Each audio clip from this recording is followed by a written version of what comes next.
હું 20 વર્ષની સુડોળ શરીરવાળી, ગોરી ભૂરી રંગતની એક ખૂબસૂરત છોકરી છું. મને જોઈને મારા ભાઈની નિયત ખરાબ થઈ ગઈ હતી. તે કોઈને કોઈ બહાને મને સ્પર્શ કરવાનો પ્રયાસ કરતો હતો. ક્યારેક રાત્રે જ્યારે હું રૂમમાં એકલી સૂઈ રહી હોઉં, ત્યારે મારા રૂમમાં આવી જતો અને મારા શરીર પર હાથ ફેરવવા લાગતો. તો ક્યારેક હું પાછળથી આવીને મને જોરથી હગ કરી લેતો અને ગરદન પર પોતાના દાંતથી કડી લેતો. વાસ્તવમાં મારો ભાઈ પરણેલો હતો અને તેના લગ્ને ઘણા દિવસ થઈ ગયા હતા. પણ કદાચ હવે તેનું હૈયું તેની પત્નીથી ઊબી ગયું હતું, તેથી તે મારી પાછળ હાથ ધોવા પડ્યો હતો. હું પણ તેના ઈરાદાઓને સારી રીતે ભાંપી ગઈ હતી. એક દિવસ ઘરમાં કોઈ ન હતું. ભાભી બહાર ગઈ હતી. ભાઈ ઓફિસથી વહેલા ઘરે આવી ગયા અને પોતાના રૂમમાં ચાલ્યા ગયા. પછી તેમણે મને પાણીનો ગ્લાસ લઈને પોતાના રૂમમાં બોલાવ્યો. જેમ જેમ હું રૂમમાં પહોંચી તેમ તેમણે મારો હાથ પકડીને બેડ પર બેસાડી લીધો. તેના પછી તેમણે મારી સાથે પ્રેમ મોહબ્બતની વાતો કરવા લાગ્યા અને જોતા જોતા મને બાહોમાં ભરી લીધો. હું પણ ખુશીથી તેમની બાહોમાં ચાલી ગઈ. તેના પછી તેમણે મારો દુપટ્ટો ઉતારીને દૂર ફેંકી દીધો અને મારી છાતીને દબાવવા લાગ્યા. થોડી વાર પછી એક એક કરીને બધા કપડાં પર્સ પર નજર આવવા લાગ્યા અને પછી મને બેડ પર પટકીને મારી ભાભી મારી સહેલી જેવી હતી. હું તેમની સાથે મારી દરેક વાત શેર કરતી. અને ભાઈયા અને ભાભી શહેરમાં રહેતા હતા અને હું ગામમાં મારા માતા પિતા સાથે રહેતી. ભાભીએ પોતાના દીકરા ગોલુના જન્મદિવસ પર મને 3 દિવસ પહેલાં જ બોલાવ્યો હતો. તેમના લગ્નને 5 વર્ષ થઈ ગયા હતા અને ગોલુનો આ પહેલો જન્મદિવસ હતો અને ગોલુનો આ પહેલોથી મનાવવાના હતા. તેમણે ઘણી રિક્વેસ્ટ કરી હતી કે તું ખૂબ ધૂમધામથી મનાવ્યો હતો અને ઘણી રિક્વેસ્ટ કરી હતી કે તું જન્મદિવસ પર જરૂર આવજે. જન્મદિવસના દિવસે હું તૈયાર થઈને ભાઈયા ભાભીના ઘરે પહોંચી ગઈ. ડેકોરેશન હોલમાં જતાં જ ભાઈયાએ મને ગળે લગાડી લીધો. મેં તેમની પાસે ભાભી વિશે પૂછ્યું તો તેમણે કહ્યું કે ગોલુ પીવાડવા અંદર ગઈ છે. લગભગ 1 કલાકમાં જન્મદિવસની પાર્ટી શરૂ થવાની હતી. મેં ભાઈયાને ઘણા દિવસ પછી જોયા હતા. થોડી વાર પછી જન્મદિવસની પાર્ટી શરૂ થઈ ગઈ અને મોડી રાત સુધી પાર્ટી પણ સંપન્ન થઈ ગઈ. પાર્ટી પૂરી થયા પછી જ્યારે બાકી મહેમાનોની જેમ હું પણ પોતાના ઘરે રોકી લીધો. તેમણે કહ્યું સુનો સવાર સુધી તમામ મહેમાનો ચાલી જશે અને પછી આપણે બંને બહાર ફરવા જઈશું. તેમણે મને રોકવા માટે કહ્યું હતું. તેમણે મને રોકવા માટે કહ્યું હતું. હું પણ ઘરમાં રહીને કહ્યું હતું. હું પણ ઘરમાં રહીને ઘણી બોર થઈ ગઈ લીધો. મારા માતા પિતાએ પણ મને ત્યાં રોકવાની પરવાનગી આપી દીધી. બીજા દિવસે તમામ મહેમાનો ચાલી ગયા અને પછી ભાભી અને મેં સમય સાથે વિતાવવાનો મજા લીધો અને ઘરમાં એક અલગ રૂમ આપવા મજા લીધો. અને ત્યાં આવેલા આજે પણ દિવસ આવ્યો હતો અને ત્યાં આવેલા આજે મને 5 દિવસ થઈ ગયા હતા. આવ્યા પછીથી જ હું જોઈ રહી હતી કે ગોલુએ ભાભીને એકબીજા સાથે સમય વિતાવવાનો મોકો પણ નહોતો મળતો. તેથી એક દિવસ મેં ભાભીને કહ્યું કે હવે ગોલુ થોડો મોટો થઈ ગયો છે. તમે તેને એક દિવસ મારી પાસે છોડી દો અને તમે બંને બહાર ફરવા ચાલી જાઓ. પછી ભાભીએ કહ્યું કે ગોલુ મારી પાસે નહીં રહે. મેં તેમને વચન આપ્યું હતું કે હું ગોલુની સારી રીતે દેખભાળ કરીશ. પછી મારા પર વિશ્વાસ કરીને ભાભી બીજા દિવસે ભાઈયા સાથે બહાર ચાલી ગઈ. તે દિવસે ગોલુ આખો દિવસ મારી પાસે હતો. મેં તેને ઘણી સારી રીતે ખવડાવ્યો હતો અને સાંજનું ઘરનું ભોજન પણ બનાવી દીધું હતું. તે દિવસે ગોલુ મારી પાસે ઘણો ખુશ થઈને રહ્યો હતો. સાંજે જ્યારે ભાઈયા ભાભી ઘરે લૌટ્યા ત્યારે ભાભી ગોલુને મારી પાસે રમતા જોઈને હેરાન રહી ગઈ. તેના પછી ભાભીએ કહ્યું, મુસ્કાન, તે તો એક જ દિવસમાં ગોલુ પર જાદુ કરી દીધો. ગોલુ પોતાના માતા પિતા પાસે પણ એટલી શાંતિથી થયો જેટલો પ્રેમ અને ખુશીથી તારી પાસે રહે છે. ગોલુ વાસ્તવમાં મારી સાથે ઘણો ખુશ હતો. રાત્રે સૂતી વખતે પણ ગોલુ જિદ્દ કરવા લાગ્યો કે તે મારી પાસે જ સૂશે. તેની જિદ્દના કારણે હું ભાભીના રૂમમાં જ સૂઈ ગઈ અને ભાભી મારા રૂમમાં સૂઈ ગઈ. અડધી રાત્રે અચાનક મને પોતાના શરીર પર કોઈનો હાથ અનુભવાયો. પહેલાં તો મને લાગ્યું કે તે ગોલુ હશે. પણ ધીરે ધીરે મને સમજાયું કે આ કોઈ બાળકનો હાથ નથી પણ કોઈ મોટા માણસનો હાથ છે. જ્યારે મેં ઉઠીને જોયું તો સામે ભાઈયા ઊભા હતા. અડધી રાત્રે તેઓ મારા શરીર પર હાથ શા માટે ફેરવી રહ્યા હતા આ મને સમજમાં નહોતું આવતું. ખેર મેં તેમને પૂછ્યું, શું થયું ભાઈયા? ત્યારે તેમણે મારી પાસે માફી માંગી અને પોતાના રૂમમાં ચાલી ગયા. બીજા દિવસે પણ એવું જ કંઈક થયું. અડધી રાત્રે ભાઈયા મારા રૂમમાં આવ્યા અને મારા શરીર જગ્યા પર ફેરવવા લાગ્યા.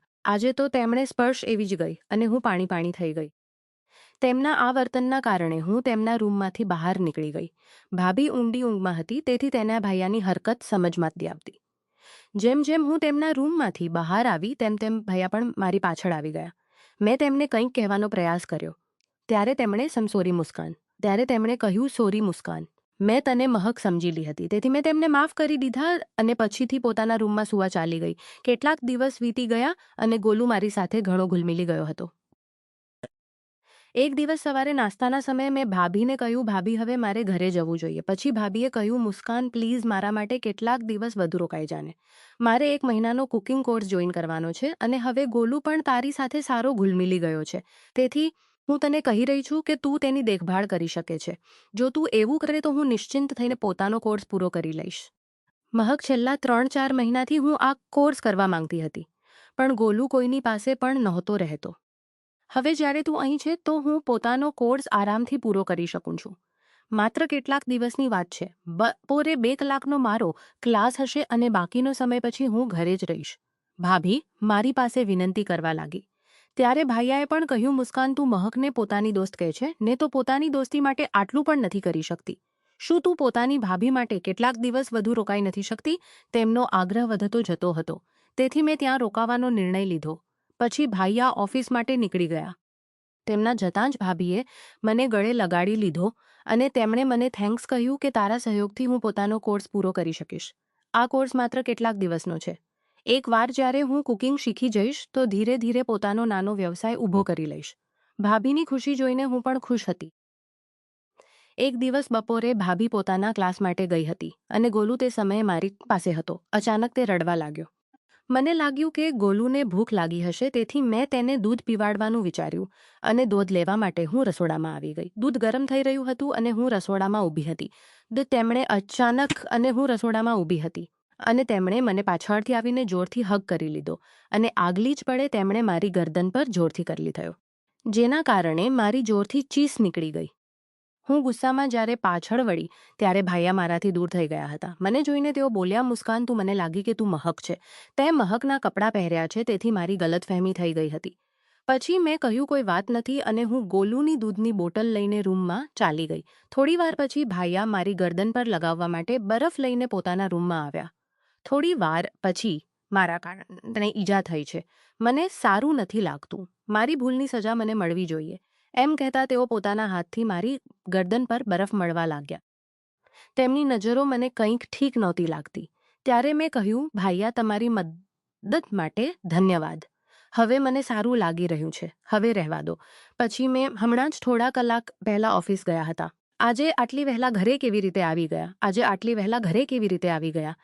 આના પર તેમણે કહ્યું કે આજે ઓફિસમાં વધુ કામ નહોતું, તેથી વહેલા ઘરે આવી ગયો. તેમની વાતો પર સહમતિ જતાવીને હું તેમના રૂમમાંથી બહાર નીકળી આવી અને ગોલુને દૂધ પીવાડીને સુવાડી દીધો અને સાંજે ચા પીતા સમયે આપણે બધા સાથે બેઠા હતા. ત્યારે ભાઈયાએ કહ્યું કે રાત્રે આપણે ડિનર માટે બહાર જઈશું. આના પર ભાભીએ મના કરતા કહ્યું, રાત ક્લાસ છે. રાઘવ, મેં તને પહેલાં જ કહી દીધું હતું. ભાભીએ પહેલાં જ પોતાની ઓનલાઈન ક્લાસ વિશે ભાઈયાને કહી દીધું હતું. તેમ છતાં ભાઈયા ડિનરની વાત કરી રહ્યા હતા. આના પર ભાઈયાએ કહ્યું, મહક તું ફક્ત પોતાના વિશે જ ન વિચાર.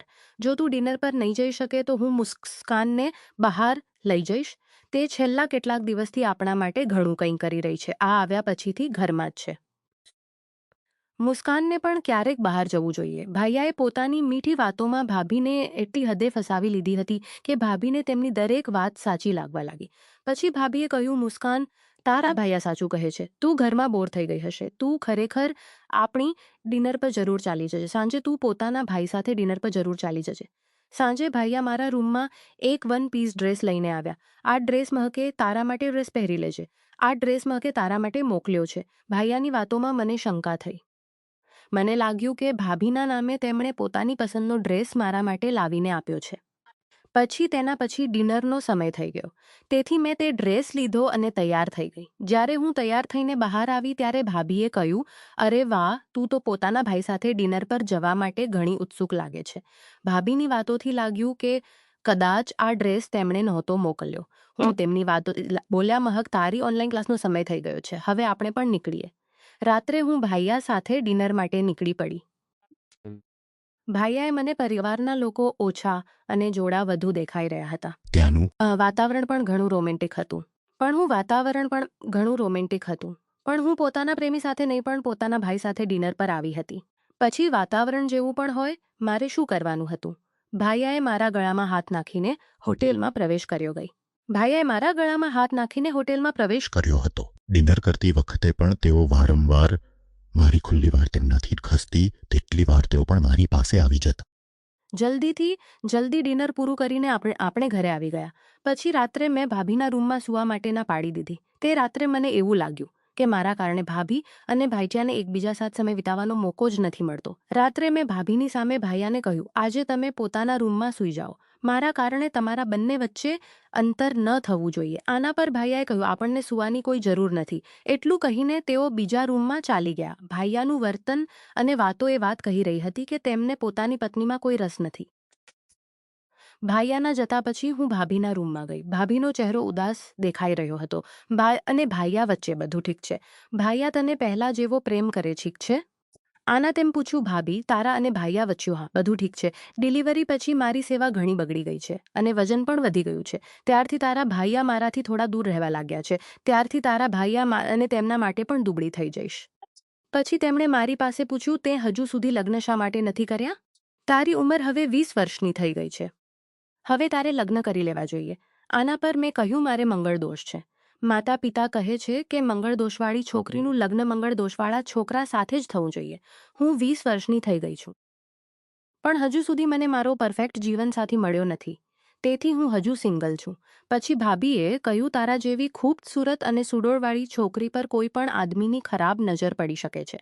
તું પુરુષો આદમીની ખરાબ નજર પડી શકે છે. બીજા દિવસે ભાભી પોતાના ક્લાસ માટે ગઈ. તે સમયે ગોલુ મારી સાથે રમી રહ્યો હતો અને રમતા રમતા તે સૂઈ ગયો અને હું પણ પાસે સૂઈ ગઈ. થોડા સમય પછી ગોલુ અને હું પણ તેની પાસે જ લાગ્યો અને મને પોતાની માં સમજવા લાગ્યો. ગોલુ રડી રહ્યો હતો. ત્યારે મેં ભાભીને કોલ કર્યો, પણ તે કુકિંગ ક્લાસમાં હતી, તેથી ફોન નહોતો ઉપાડતી. આજે ગોલુ મને પોતાનીમાં સમજી રહ્યો હતો. તેને ચૂપ કરાવવા માટે મેં તેને દૂધની બોટલ આપી, પણ તે દૂધ પીવા તૈયાર નહોતો. ઘણો સમય વીતી ગયો, પણ તેનું રડવું હજુ સુધી બંધ થયું નહોતું. છેવટે મેં તેને પોતાની ગોદમાં લીધો અને પોતાની છાતી સાથે લગાડ્યો, જેથી તેને માની જેમ અનુભવ થાય. ભાભીને ઘરે આવવામાં હજુ 2 કલાક બાકી હતા અને મને ગોલુને આટલો સમય રડતો જોવું ઠીક નહોતું લાગતું. તેથી મેં થોડા સમય માટે ગોલુની માની ભૂમિકા ભજવવાનું નાટક કર્યું હતું. મેં તેને પોતાની છાતી સાથે લગાડ્યો અને તેને ચૂપ કરાવવા લાગી. થોડા સમય પછી ગોલુ સૂઈ ગયો અને હું પણ સૂઈ ગઈ હતી. તેના પછી અચાનક ગોલુ સૂઈ ગયો અને હું પણ ગઈ હતી. તેના પછી અચાનક મારી ઊંઘ ખુલી તો મેં જોયું કે ભાઈયા મારી સામે ઊભા હતા. તેઓ રૂમમાં ક્યારે આવ્યા અને મને ક્યારથી જોઈ રહ્યા હતા? મને ખબર નહોતી. ભાઈયાને પણ ઠીક નહોતી લાગતી. ગોલુને શાંત કરવા માટે તેને કપડાં ઠીક કરવાનું ભૂલી ગઈ હતી અને વાસ્તવમાં જ સૂઈ ગઈ હતી. ભાઈયા મને તે હાલતમાં જોઈ રહ્યા હતા અને તેમની નજરો લાલ થઈ રહી હતી. પછી મેં જલ્દીથી પોતાના કપડાં ઠીક કર્યા. તેના પછી ભાઈયાએ મારો હાથ પકડ્યો અને તેમણે મને બિસ્તરની તરફ ખેંચી લીધો. હું ઘણી ડરી ગઈ હતી. પણ ભાઈયા સાથે મારો હંમેશા એક, જેનાથી હું શાંત થઈ ગઈ. થોડી વાર પછી ગોલુ પણ ઊંઘમાંથી જાગી ગયો. આપણે તેને ખવડાવતા હોલમાં લઈ આવ્યા. ત્યારે ભાભી ક્લાસમાંથી પાછી આવી ગઈ. તેણે આપણને અલગ નજરથી જોયા અને તરત જ ગોલુને આપણા વચ્ચેથી ઉઠાવી લીધો. રાત્રે રસોડામાં ખાણું બનાવતી વખતે ભાભીનું વર્તન થોડું અલગ લાગી રહ્યું હતું. તેણે કહ્યું, આજકાલ તું ગોલુને પોતાનાથી વધુ જોડવા લાગી છે. તેના પિતાને પણ પોતાનાથી જોડવાનો પ્રયાસ કરી રહી છે. પછી મેં તેના ખભા પર હાથ રાખીને કહ્યું, તું બિલકુલ ચિંતા ન કર. ન તો તારો પતિ ખરાબ છે અને ન તો તારી સહેલી. તેના પછી પણ ભાભી મારી સાથે થોડું અજીબ વર્તન કરી રહી હતી. ખાણું ખાતી વખતે ભાભીએ કહ્યું, આજે મારી ક્લાસ પૂરી થઈ જશે ત્યારે મારે પોતાના ઘરે જવું પડશે. ભાભીની વાત સાંભળીને ભાઈયાનો ચહેરો પીળો પડી ગયો હતો. હું પણ ઘરે નહોતી જવા માંગતી, કારણ કે ભાઈયા અને મારો સંબંધ અલગ થવા લાગ્યો હતો. મને ખાતરી હતી કે ભાઈયા કોઈને કોઈ રસ્તો નીકાળી જ લેશે, કારણ કે તેઓ મારાથી એટલા આકર્ષિત થઈ ગયા હતા. તે રાત્રે સૂવા પહેલાં ભાભીએ મને એમ કહીને તાણો માર્યો હતો, મુસ્કાન, યાદ રાખજે, તારા ભાઈયા પરણેલા છે અને તેમાં કોઈ દોષ પણ નથી. મને આની પરવા નહોતી. બીજા દિવસે ભાભી 8 વાગ્યે પોતાના ક્લાસ માટે નીકળી ગઈ, કારણ કે આજે તેનો છેલ્લો દિવસ હતો. ભાઈયા પણ રોજની જેમ સમયસર ઓફિસ માટે નીકળી ગયા. પણ જેમ જેમ ભાભી ઘરેથી નીકળી તેમ તેમ ભાઈયા ઘરે આવી ગયા અને તેમણે મને પાણીનો ગ્લાસ લઈને પોતાના રૂમમાં બોલાવ્યો. પાણીનો ગ્લાસ લઈને હું ભાઈયાના રૂમમાં ગઈ. જેમ જેમ હું તેમને પાણીનો ગ્લાસવા માટે હાથ લંબાવ્યો તેમ તેમ તેમણે મારો હાથ પકડી લીધો અને પછી ભાઈયાએ બોલ્યા, મુસ્કાન, તું મને વધુ કેટલો ઇંતજાર કરાવીશ? મેં તને પહેલાં જ ઘણીવાર ઇશારા કરી દીધા છે. ભલે તું આટલા લાંબાથી મારી સામે છે, પણ હું તારી સાથે એટલો સમય નહીં વિતાવી શક્યો જેટલો હું સમય વિતાવવા માંગતો હતો. કાલે તને તે હાલતમાં જોઈને મારી આંખો ચમકી ઉઠી હતી. મહક આજે આખો દિવસ ઘરે નથી. આપણી પાસે આજે આખો દિવસ છે એકબીજા સાથે સમય વિતાવવાનો. પણ તેમની પાસે એક સવાલ પૂછ્યો, ભાઈયા, તમે પરણેલા હોવા છતાં પણ શા માટે મારી નજીક આવી રહ્યા છો? જો આ કારણે તમારો સંબંધ તૂટી ગયો તો ભાભીને ખરાબ લાગશે. પછી તમે તેને શું જવાબ આપશો? પછી ભાઈયાએ કહ્યું, મુસ્કાન, તું થોડી વધુ જ વિચારી રહી છે. મહક ફક્ત મારી પત્ની છે. હું હવે તેના પ્રેમમાં નથી. હું તેને કુકિંગ ક્લાસ કરવા દઈ રહ્યો છું કારણ કે મારી નોકરી છૂટી ગઈ છે, જેથી તે કંઈક પૈસા કમાઈને મારી મદદ કરી શકે. જો તને કોઈ આપત્તિ ન હોય તો આપણે લગ્ન કરી શકીએ છીએ અને ગોલુ પણ તને પોતાની મા માને છે.